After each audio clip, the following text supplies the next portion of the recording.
যুক্তরাষ্ট্র ও ইরানের উত্তেজনার মাঝে মার্কিন প্রেসিডেন্ট ডোনাল্ড ট্রাম্প ইরানের বিরুদ্ধে সামরিক পদক্ষেপের মধ্যপ্রাচ্যে যুদ্ধজাহাজ ও বিমান বাহিনী মোতায়েন বৃদ্ধি পেয়েছে। আর এই উত্তেজনার মাঝেই একটি অদ্ভুত সমস্যা সামনে এসেছে।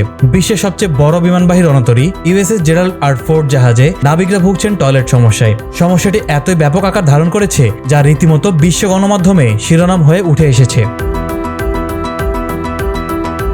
ইউএসএস জেরাল্ড আর ফোর্ড গত বছরের জুন থেকে সমুদ্রে মোতায়েন রয়েছে। ট্রাম্প দ্বিতীয়বারের মতো মোতায়েনের সময়কাল বাড়ানোর ফলে জাহাজের পয় নিষ্কাশন ও টয়লেট ব্যবস্থায় সমস্যা দেখা দিয়েছে, যা জাহাজের প্রায় ৫,০০০ নাবিকের জন্য এক বিরূপ পরিস্থিতি তৈরি করেছে।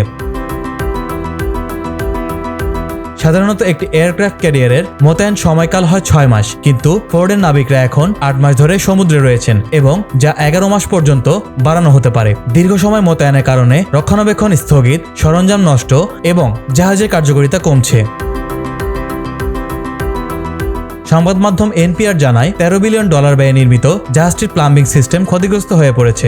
এটির ভ্যাকুয়াম সিস্টেমের কারণে এক অংশে সমস্যা হলে জাহাজের সবকটি টয়লেটের কার্যক্ষমতা কমে যাচ্ছে, ফলে রক্ষণাবেক্ষণ কর্মীদের জন্য সমস্যার চিহ্নিতকরণও কঠিন হয়ে পড়েছে। নাবিকরা বলছেন তারা বিষয়গুলো নিয়ে রাগান্বিত এবং বিরক্ত।